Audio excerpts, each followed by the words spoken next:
Bonjour à tout le monde. Alors, aujourd'hui, on va continuer la partie cours sur la géométrie analytique. On va vraiment commencer cette partie de géométrie analytique avec une première formule qu'on va voir aujourd'hui.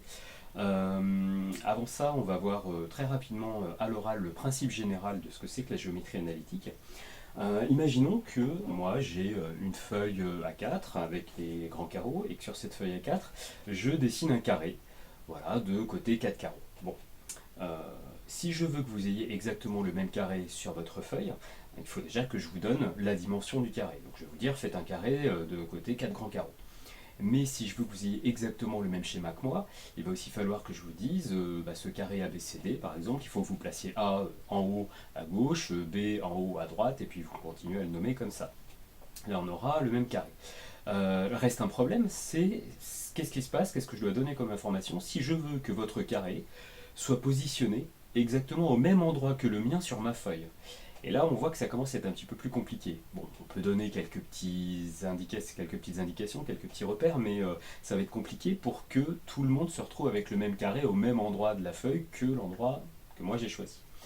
Donc, on va avoir besoin, en fait, assez clairement, on devine pourquoi, on va avoir besoin en fait de placer un repère sur cette feuille. Imaginons que moi, sur ma feuille de papier A4, eh bien, je décide par exemple de tracer l'axe des ordonnées qui serait ma ligne de marge, et puis l'axe des abscisses qui serait la ligne la plus en bas. À ce moment-là, dans ma feuille, j'aurai des coordonnées par rapport à ce repère, et je pourrais vous dire par exemple, eh bien, votre carré ABCD, eh bien, votre point A, vous le placez aux coordonnées 7, 12 par exemple. Et à ce moment-là, si vous faites le repère exactement comme je vous ai dit, vous aurez non seulement le même carré que moi, mais en plus il sera également exactement au même emplacement que le mien. Donc l'objectif un petit peu de cette géométrie analytique, ça va être de donner cette indication supplémentaire. Donc là, je vous ai fait une petite vidéo d'exemple que vous allez pouvoir voir juste après, et l'indication supplémentaire va être en fait la position de chacun des points dans un schéma, et cette position va être donnée par rapport à un axe des abscisses, à un axe des ordonnées, à une origine avec des graduations particulières. Donc l'idée, c'est de prendre n'importe quel schéma de géométrie et d'insérer ce schéma dans un repère pour donner des coordonnées à tous les points.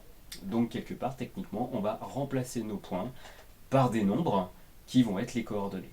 Je vous laisse regarder la petite vidéo.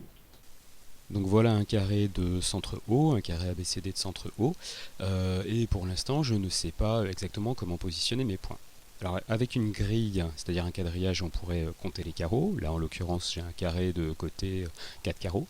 Mais si je me repère par rapport à un repère orthonormé, on voit que c'est beaucoup plus précis. C'est-à-dire que chaque point, par exemple le point B, ici a une adresse. Le point B coordonné 0,4 pour mon repère. J'ai choisi, moi, de mettre l'origine du repère au niveau du point A. Bien. Alors, imaginons que je fasse une petite construction vectorielle, par exemple, le point tel que BP égale BO plus BC. Voilà, ça vous rappellera un petit quelque chose, on a fait un exercice comme ça. Donc ce point se trouve, ici au bout du vecteur. Et bien ce point-là, dans mon repère, il a des coordonnées précises. En l'occurrence ici, coordonnées 6 et 2. Puisqu'on l'a obtenu à partir du point B, on a appliqué le vecteur BO, puis le vecteur BC. Dans mon repère, j'ai des coordonnées très précises. Donc là, on va passer tout de suite à la première formule qu'on va utiliser dans le cadre de ce repérage, de cette géométrie analytique. Alors normalement, dans le comptage des propriétés qu'on a écrites, on devrait être au grand 5. Voilà, le grand 5, qui va être milieu dans un repère.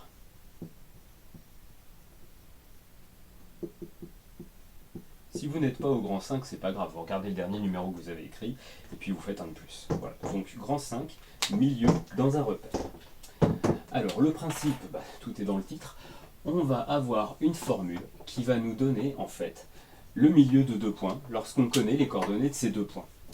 Donc on va à la ligne, formule, soit donc grand A de coordonnées x, a, y, a. Donc il va falloir vous habituer à voir ce genre de notation là. On va avoir un point placé dans un repère. Si on est dans un repère, ce point a une abscisse, une ordonnée. Mais pour que moi j'ai pas 36 formules différentes à apprendre, dans les formules je vais noter xa et ya. Nous dans les exercices, bien sûr, à la place de xa et ya, on aura des nombres. Mais les symboles à retenir, la notation, XA, c'est-à-dire abscisse de A, YA, ordonnée de A. Un petit rappel pour les gens qui ont un petit peu de mal à les repérer, quand vous avez un couple de coordonnées qui est donné, n'oubliez pas l'ordre alphabétique, c'est encore valable. Les X, ça vient avant les Y dans l'ordre alphabétique, ça veut dire que le X sera toujours le premier nombre des coordonnées qui sera donné. En horizontal, je rappelle. Donc, soit A de coordonnées XAYA et grand B, coordonnées XBYB. Donc on a donc 2 points. 2 points dans un repère OIJ. 2 points dans un repère OIJ. Donc un petit rappel là aussi, les repères, ça a des noms, ça a le nom de 3 points, donc O, I, J. Donc un petit rappel là aussi, O l'origine, celui qui se trouve à l'intersection des axes, I le point qui se trouve exactement à la graduation 1 sur les abscisses, donc si vous n'avez aucun nombre de marqué nulle part, toujours se rappeler que le I en fait c'est le 1 de l'axe des abscisses. Et de même le J c'est le 1 de l'axe des ordonnées. Donc O, I, J. Et à partir de ces 3 points-là, on peut retrouver les coordonnées de n'importe quel autre point. Bien. Alors maintenant, il va falloir prendre le rouge, puisque notre formule c'est une équivalence. J'en ai déjà parlé en mathématiques, une équivalence, ça veut dire qu'on peut aller dans un sens ou dans l'autre, comme ça nous arrange, selon l'énoncé d'exercice qu'on a en face. Donc, j'en vais en profiter pour souligner formule en rouge. Donc, M de coordonnées xn, ym. Donc ça c'est un point supplémentaire à part de A et B, il s'appelle M, avec coordonnées xm et ym. Donc M est le milieu de AB. Et là on va faire la double flèche. La double flèche, ce symbole-là, on en a déjà parlé là aussi, c'est l'équivalence en mathématiques. C'est-à-dire que si on sait que M est le milieu, c'est-à-dire on part d'un exercice où on vous dit voilà ce point-là c'est le milieu, vous saurez alors que la formule qu'on va écrire après, vous pourrez l'appliquer. Mais l'équivalence, ça marche dans les deux sens. C'est-à-dire imaginons vous êtes dans un exercice, on vous propose un point et on vous dit est-ce que ce point c'est le milieu? Donc là ce n'est pas sûr. Eh bien vous pourrez vérifier si votre formule fonctionne. Et de la même manière qu'une réciproque de Pythagore, par exemple, si votre formule fonctionne, alors vous aurez bien votre milieu. Donc c'est vraiment une équivalence. En mathématiques, c'est ce symbole-là. On peut l'écrire en français aussi en utilisant l'expression si et seulement si. J'en avais déjà parlé. Donc en mathématiques, quand vous voyez ce symbole ou si et seulement si, ça veut dire qu'on peut aller dans le sens qu'on veut. On avait exactement la même chose pour les vecteurs et parallélogrammes. Bien. Les vecteurs égaux et le parallélogramme. Donc je vous mets la formule ici. Donc xm, l'abscisse de m, c'est xa plus xb, le tout sur 2. Et un point n'a pas qu'une abscisse, il a aussi une ordonnée. Ce qu'il y a de bien, c'est qu'il suffit d'apprendre par cœur la formule pour les abscisses, et automatiquement pour les ordonnées, c'est la même formule. Ya plus yb sur 2. Alors en mathématiques, quand on a les deux formules à appliquer en même temps, on met une petite accolade sur le côté. Ceux qui ont déjà vu un petit peu les systèmes d'équations, peut-être en troisième, ont peut-être déjà vu ce symbole-là, donc une petite accolade sur le côté. Donc ça veut dire que cette formule, elle est en deux phases. Vous avez une partie pour les abscisses, une partie pour les ordonnées. Donc, ceci à retenir. Donc, au passage, cette formule, elle est en rouge, elle est à connaître par cœur, mais vraiment par cœur, c'est-à-dire que des exercices de géométrie analytique, si vous ne connaissez pas les formules qu'on va faire, en rouge, là, en gros, c'est pas la peine de faire l'exercice, vous n'aurez quasiment aucun point. On va avoir vraiment besoin de connaître ces formules-là par cœur. Maintenant, ceci dit, on peut faire une petite remarque qui peut vous aider à vous en rappeler. M, s'il est le milieu de AB. Pour des points, le milieu, c'est celui qui se trouve vraiment entre les deux points et à égale distance. Le principe de la géométrie analytique est de remplacer les points par des nombres. Donc, si pour des points, on va dire le mot milieu, pour les coordonnées de A et de B, les coordonnées de M, ça devrait être aussi le milieu des coordonnées de A et de B. Mais pour des nombres, on n'utilise pas le mot milieu. Il existe un calcul qu'on fait quand on cherche le milieu de deux nombres, mais c'est juste qu'on n'utilise pas ce mot milieu. Et d'ailleurs, je suis sûr que vous le faites déjà assez régulièrement. Ce mot-là, je vous laisse chercher 2 secondes. Voilà, top, 2 secondes passées. C'est le mot moyenne, tout bêtement. Qu'est-ce que vous faites quand vous faites la moyenne de deux contrôles que vous avez eus? vous ajoutez vos deux notes, vous divisez par 2. Et parce qu'en fait, votre moyenne, ça va être le milieu de vos deux notes. Et bien en fait, là aussi, c'est assez logique. Si m doit être le milieu de 2 points, et bien ces coordonnées, AM, ça doit être la moyenne des coordonnées des 2 points, puisque milieu pour des points, et bien en fait, nous, on va le traduire en moyenne pour des nombres. Voilà. Donc, c'est le petit coup de pouce pour vous aider à vous rappeler de la formule, hein, mais sinon, on ne pourra pas se passer du par cœur. Donc maintenant, on va passer aux petits exemples. Alors, on passe aux petits exemples. Donc, en dessous de la formule, vous pouvez noter donc, exemple au pluriel. On va en faire 2. Bien. Alors, on va partir sur un repère orthonormé. Alors moi j'ai choisi, pour que ça soit un petit peu plus visible là depuis la caméra, de prendre 2 grands carreaux. Dans l'idéal, il faudrait prendre le centimètre hein, comme unité de longueur. On va voir pourquoi assez vite avec la deuxième formule. Moi j'ai besoin du centimètre. Alors là pour l'instant, je m'autorise à prendre voilà, telle gradation. Alors j'ai choisi 2 grands carreaux, l'équivalent. L'important, c'est que là, j'ai mon repère orthonormé OIJ. Donc, vous remarquerez, le I marque bien le 1 des abscisses, le J marque bien le 1 des ordonnées. Je sais donc parfaitement où est le moins 1 des abscisses, le moins 2 des ordonnées. Je n'ai pas besoin de rajouter toutes les graduations. En fait, je ne peux écrire que les nombres de graduations dont vraiment j'ai besoin. Donc là, ce qu'on va faire, un premier exemple qui va être application directe de la formule. On va placer 2 points, A et B. Et puis, on va essayer de placer précisément le milieu grâce à la formule. Donc, le premier point qu'on va placer, c'est le point A de coordonnées moins 3, 2. Il est là, je le remets à côté. A de coordonnées moins 3, 2. Et puis le deuxième point qu'on va placer, on va placer le point B de coordonnées 2, moins 1. Tiens, hop, allez, le voilà, il est ici. Coordonnées 2, moins 1. Voilà, donc là on a tout ce qu'il faut. Alors, l'objectif de ma formule, c'est de placer précisément mon milieu. Les constructions géométriques qu'on a l'habitude de faire, elles restent encore valables. Bien sûr, ceux qui se souviennent comment tracer un milieu au compas, vous pouvez. D'ailleurs, si vous ne vous souvenez plus, je vais vous le rappeler. Vous tracez votre segment, vous ouvrez votre compas à plus que la moitié du segment, vous faites un coup de compas de chaque côté, vous croisez, et vous reliez. En fait, vous tracez votre médiatrice, et à l'intersection, vous aurez votre milieu. Bon, la formule qu'on a ici va nous permettre de gagner un temps assez considérable. Alors, pour moi ici, mon point A, je peux renoter ses coordonnées, il est de coordonnées moins 3 et 2. Mon point B, il est de coordonnées 2 et moins 1. Donc, là aussi, petit conseil pour les gens qui ont du mal à retrouver les abscisses et les ordonnées, vous pouvez tout à fait, même en contrôle, au crayon de papier, vous remarquez au-dessus des X et des Y pour ne pas vous mélanger les pinceaux et pour être sûr d'utiliser les bons nombres. Donc du coup, en se rappelant que X vient avant Y, ordre alphabétique, du coup, quand j'aurai besoin d'utiliser X de A, je vais voir le X de A, c'est moins 3, donc vous n'avez plus qu'à vous servir. Voilà. Donc là, on va essayer de calculer les coordonnées du milieu de AB. Donc, xm égale... Alors, xa plus xb sur 2, je ne vais pas réécrire la formule. Dans un contrôle, il faudrait quand même réécrire la formule la première fois qu'on s'en sert. Donc, xa plus xb sur 2, pour moi, ça va faire moins 3 plus xb, c'est 2, donc 2, le tout sur 2. Moins 3 plus 2 sur 2, ça fait moins 1 demi, ou moins 0,5 pour ceux qui préfèrent. Il faudra prendre l'habitude de garder les fractions quand même. Bien, ym, même formule, mais avec les y des 2 points. Donc ym égale ya plus yb sur 2, je n'ai plus qu'à aller me servir. Ya, c'est 2, plus yb, c'est moins 1, donc hop, entre parenthèses, moins 1, et le tout sur 2. Hop, je divise, et puis on y va. 2 plus moins 1, 2 moins 1, ça fait 1, sur 2, ça fait 1 demi.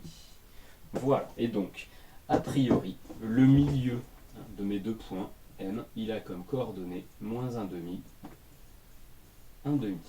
Donc nous, qu'est-ce qu'on va faire? Eh bien, on va essayer de le placer sur notre petit schéma. On y va, coordonnée moins 1 demi, hop là. Voilà, pas bouger. Voilà. Donc, on va placer notre milieu. Donc, coordonnées moins 1 demi, 1 demi. Alors, le fait que moi j'ai choisi 2 carreaux, du coup, ça m'aide un petit peu. Moins 1 demi en abscisse, je suis là. Un demi en ordonnée, je suis là. Donc je vais devoir gommer mon J parce qu'il va me gêner. Et voilà, je ne sais pas si vous le voyez bien, voilà mon point M qui est ici. Et je vous garantis que si vous faites votre tracé de milieu au compas, vous pouvez même mesurer, vous allez bien voir qu'on a notre milieu qui se trouve ici. On peut tracer notre segment, voilà, et puis, à la règle, hein, parce que le mien c'est tout biscornu, mais voilà, on a notre milieu. Donc là c'est sûr, première application de la formule, application directe, donc j'ai 2 points, je cherche le milieu. Bien, maintenant, deuxième exemple. Donc ça c'était l'exemple numéro 1. On va passer à l'exemple numéro 2. Même chose, on va refaire un repère, le même repère. Vous pouvez même réutiliser le même repère en changeant juste la couleur. Comme ça, ça vous évite d'avoir à tout retracer. Voilà.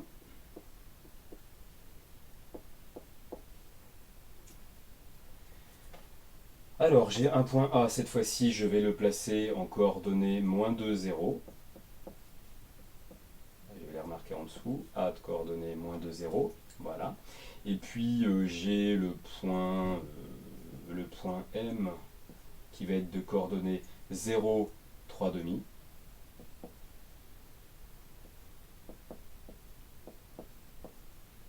Et la question, ça va être où est B? Où se trouve B? A, c'est un des points du segment. M, c'est le milieu. Question, où se trouve le point B? Bien. Donc là, on va écrire l'énoncé du deuxième exemple, juste en dessous. Hop, on peut gommer. Exemple numéro 2.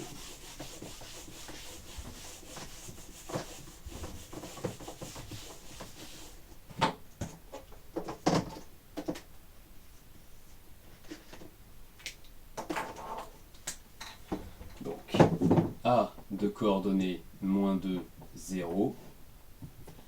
M de coordonnées 0, 3 demi. On sait, on vous le dit, hein, M est le milieu de AB.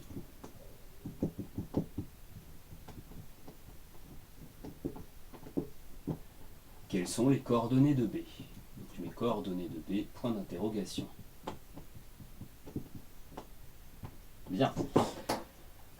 Vous, le réflexe qu'il va falloir avoir, c'est que vous voyez le mot milieu, automatiquement il faut penser à notre formule. Donc, même si on ne sait pas encore exactement comment on va l'utiliser, on a de toute façon une formule dès qu'on voit le mot milieu, donc le réflexe, j'écris ma formule. Je sais donc que xm égale xa plus xb sur 2, puisque c'est m le milieu. Et puis je peux séparer en 2 colonnes, je sais que c'est pareil pour les y. ym égale ya plus yb, le tout sur 2. Bien. Maintenant, je vais remplacer les informations que je connais. Et là, il se trouve que c'est le xm que je connais, qui vaut 0. Le xa, je le connais aussi, il vaut -2. Et le xb, je ne le connais pas.